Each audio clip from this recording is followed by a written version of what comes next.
Italian Wine Podcast. Chin Chin with Italian wine people.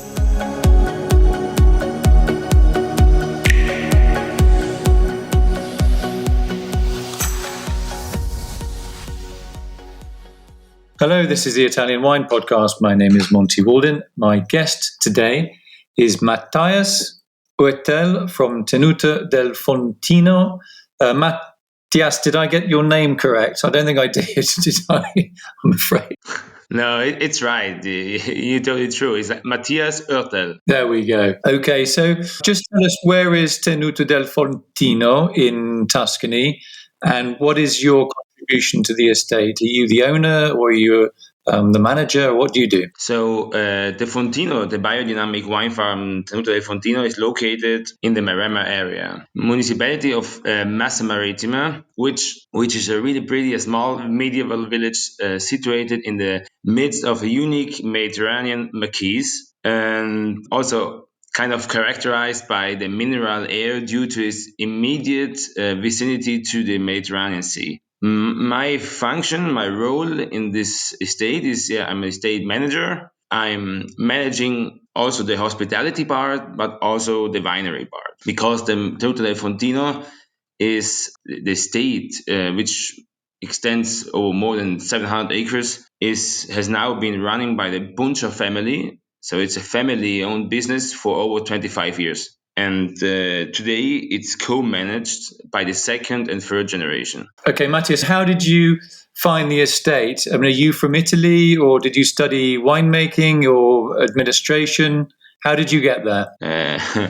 Honestly, I came across through my law studies. I was born in Switzerland, near to Zurich. Then I was grown up in the northwest region of Italy, South Tyrol, so Alto Adige. Probably it is a really good known region, wine region. And then I went to Milan for law studies. And during my law studies, I came across many good winemakers and also friends of mine, which are, for example, in Modena producing Lambrusco, or my cousin, which is back in Alto Adige and is producing his own wine.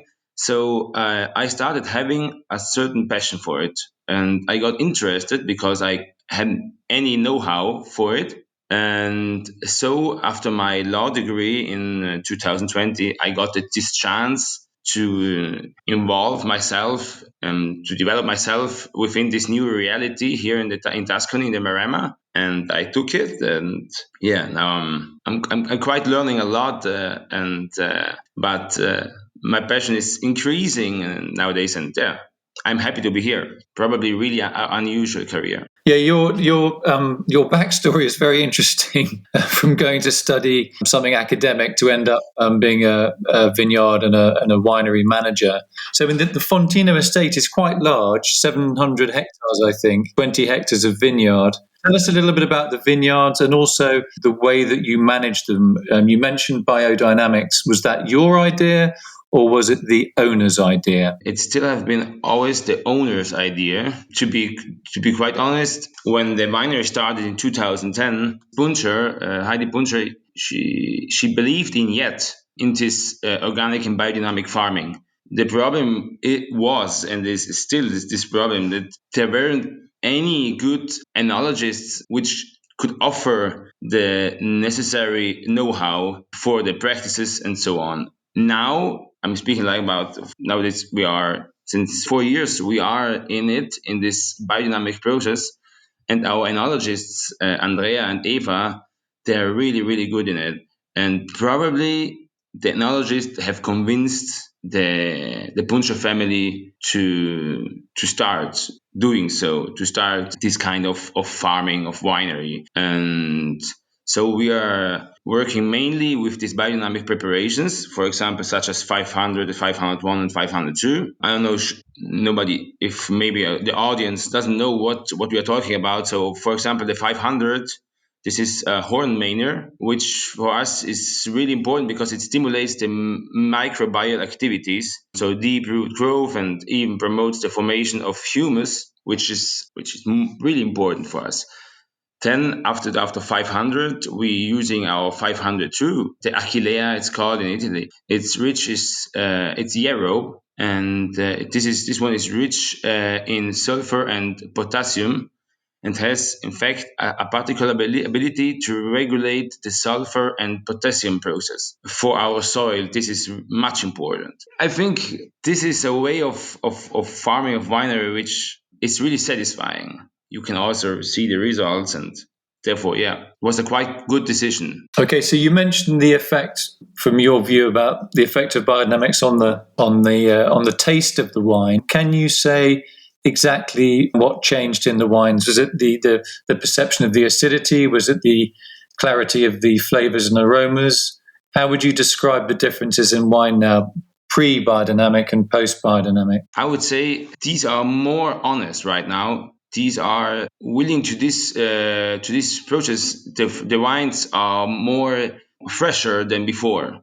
From our principle, our main idea is like from the wine to the glass. So as we don't have many big impacts in the cellar, in the wine cellar, but we just apply our this kind of biodynamic treatments in the vineyards, we are really it's like having a friendship with the nature. And this is makes sure that our wines are, as I told you before, fresher. They are more expressive in any of them notes of their notes. And yeah, you need to see it. You need to taste it. It's really difficult to explain. Let's talk about some of the wines that you make at the estate. If you start with the Sophie Rosso, and then tell us about the Folavento, and then the Optimus and the Montereggio wine. You just go through the wines that you make, and then I can ask you questions afterwards, okay, about the wines. In total, we fill around like 50,000 bottles a year. Of those 50,000, 4,000 go to Folavento, around 5,000 to Optimus, and 3,000 Sophie, and finally two of them, so 2,000 bottles to Poggio e Girasoli, and around like 1,000 bottles to our Chimera Brut. For sure, Folavento has been always considered our noblest label, also due to its complexity. It's made by 50% of Cabernet, 25% of Syrah, and 25 of Merlot. We will let him like 2 years in the oak barrel, and then 1 year in the bottle. At the same time, the Sophie, it's kind of it's the fresher one. It's made by 50% Ciliegiolo and 50% of Sangiovese. So the cherry flavor is really present in it. This is my opinion. It's kind of the nicest part of this wine, and the Sangiovese makes the Sophie, yeah, it gives him the freshest part. And then we have for sure our most interesting bottle of or label. This is the Optimus, also called a dynamic label, because the best pure variety is praised with this one every year. So since 2016, almost 2016, it has been Sangiovese, and it seems that it will have to step aside for the very first natural wines of 2020, which we will launch this summer. Just to give the audience a short insight. Beyond these three labels, we have also the Poggio e Girasoli, which is our white wine, still white wine, 90% Vermentino and 10% Sauvignon Blanc. And then we have the Chimera Brut. It's our bubble. It's 100% of Vermentino. And as I told you before, with 2020, we started to produce our first natural wines. 2 weeks ago, we bottled our first Chimera Rosé, Ancestrale, which is now in the bottle, and we're waiting for the second fermentation in bottle, which is going to be also a Fontino bubble. Yeah, these are our wines, our main labels. And probably it's really interesting to know which market we are targeting as a small reality as a small estate, I can tell you, we as a Fontino, we sell like 90% of our production to our own clients in the agritourism. This is equivalent to the Swiss, German, and Austrian markets. In order to increase within the next years, increase the direct sales. However, we focus a lot on offering wine experiences. For example, we have our horseback riding tour with subsequent visits to the winery and wine tasting. This is the wave, the idea for our convention for the next years. These can be purchased, for example, online, and therefore we are also very satisfying for us on the Italian market. Talking about our market, it's really interesting probably to talk about the trends. The trends we think will be important to analyze. The wine market is right now in this area is really saturated, and more than even before.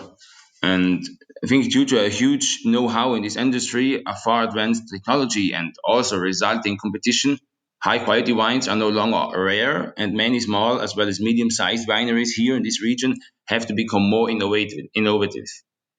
So natural wines, in my opinion, are only one of several possibilities. And this trend, for sure, is reinforced by a broader public. More and more young people, but also older people who are not considered to have any significant knowledge of the winery industry, are now drinking, for example, good wines on a regular basis. So, what exactly is going on the many minds of consumers in 2021? This is for my question. There is a desire for background knowledge. Who is behind this bottle? Where is it produced? What method is used in the management of the winery? And what is the story behind this wine? Yeah, for sure, we are trying to answer all those questions within the next years. And therefore, I think natural and biodynamic wines can be a really interesting solution, because what's really different from other wines, we for example, the grapes, they do not undergo any chemical treatment, so no added sugar, enzymes, or additives. And the innovative part is for sure the fermentation, which is spontaneous. So we do not add any selected yeast in the laboratory, but only yeast naturally grown. Of course, I'm sure that some problems will arise in the future, since we are constantly playing with an uncertain variable, and this is it's called nature. But for now, I think this is the most innovative direction for many of our clients. When they visit our winery, they are asking us, for example, about the oak we use, no? And for the first 6 years of this winery, we were used to use fresh oak, American oak. Also, really important for labels like Folavento. But nowadays, we use and we rely on third generation oak barricks. So, because this to give the wines less complexity, this is also expression of the biodynamic principles. And as I told you before, we don't use yeast either, as our enologists, so Andrea and Eva, have convinced us that the natural yeast present in the skins are sufficient in order to start the fermentation process. But it's hard to believe, but it's true. So yeah, that's the kind of this is the Fontino present. For sure, I think that in the future we rely more on our animals in the vineyard. Probably in concrete terms, this would mean to use the geese as natural lawn mowers and fertilizers, as well as for sure also our horses for tilling and blowing in order to burden the soil with less machinery, and thus increase its fertility. There are many innovative and creative ways as a small medium winery you could and you can for target for the next years. Very interesting what you were saying about this farm organism idea with the geese and a lot of biodiversity and sort of natural farming, if you like. What is your approach in the winery? I would imagine that you prefer making wines, when you're making the wines, to do not much making, if you see what I mean. You want things to happen spontaneously. Just describe your winemaking philosophy and how it's changed over the few years. Just a few more little details about the link between the vineyard, this natural approach in the vineyard, and the natural approach in the winemaking. Just your philosophy and where you see the future is going for you and for the Tenuta del Fontino. To approach and to explain a little bit more this or our kind of philosophy, we could talk shop forever about our wines and especially about this biodynamic approach. But I cordially, in fact, invite everyone to visit our winery, because these wines, these natural wines, for sure they need to be explained, but especially shown. So, as I often recommend to our guests, you need to take the glass of wine in your hand, look at the corresponding vineyard, be aware of the climatic influences during the year, and then taste the drop. For me, this means recognizing the natural according to the principle from the wine to the glass. Natural, the nature, as I told you yet, or the climate change is this uncertain variable. I'll make you another example is like our area has to struggle with very long periods of drought. So our good fortune is that we have access to our own private lake and can use it to irrigate our entire vineyard. This constant heat also makes it difficult to control the sugar content of our grapes. So in mid-high summer, it can happen that a few days have extreme effects. All these elements you can smell, you can taste them in our wines, in these natural ones. So also the sea, as we are strongly influenced by the proximity to the sea, to the Mediterranean Sea, the mineral notes are strongly present in our wines, especially, for example, in our Vermentino, so in the Poggio ai Girasoli. For sure, it's the biodynamic requests much more work in the vineyard than in the winery. Our area makes it, for sure, it's not so easy in our area. So, for example, our soil. If you give a look to our soil, clays and red sands rich in hermetic pebbles, to work on them, it's really, really hard and asks a certain patience, a certain know-how, a certain experience, which you gain over the years. And at the same time, we have average of talking about the rain situations. We have like 58 milliliters of rain on average per month. That's nothing. So on the other hand, on the other side, you can be happy because there is no danger of bacteria or other diseases. But on the other hand, you have these long periods of drought. And this is for sure something stimulating, this challenge, this battle against the nature, and but playing with the nature. And I'm already looking forward to see what's coming next. Okay, Matthias. So just going to do one last question for you about the wines that you make. So if you just go through the red wines that you make one by one. So the Sophie, and then the Folavento, Optimus, and the Castel di Rutto, and the Eusebia. So our main grape varieties are, as I told you before, Cabernet Sauvignon, Cabernet Franc, Merlot, Syrah, Ciliegiolo, and Sangiovese. Beyond these main grape varieties, we have three important labels, which is Sophie, 50% Ciliegiolo, 50% Sangiovese, Optimus, the best pure variety every year, and then the Folavento, which is 50% Cabernet, 25% Syrah, and 25% Merlot. Okay, Matthias. I think, I'll ask one last question. Is there anything else that you haven't been able to talk about that you want to talk about? Yeah, no. Okay, I'd just like to say thanks to my guest today from Tenuta del Fontino, Matthias Oertel. Thanks for explaining and enlightening us a little bit about the life on the Tuscan coast in Massa Marittima in Grosseto province in Tuscany. Looking at the website, it looks absolutely beautiful place. And it's interesting that you mentioned about the little lake that you've got. There's a wonderful photo of that lake. And when you see it online, you just want to dive straight in. So obviously, and I'm sure you're very happy to have visitors, Tenuta del Fontino in Massa Marittima. Thanks a lot, Matthias, and I hope to see you in Tuscany. Okay, take care. Thank you very much. Have a nice day. And you too, Matthias.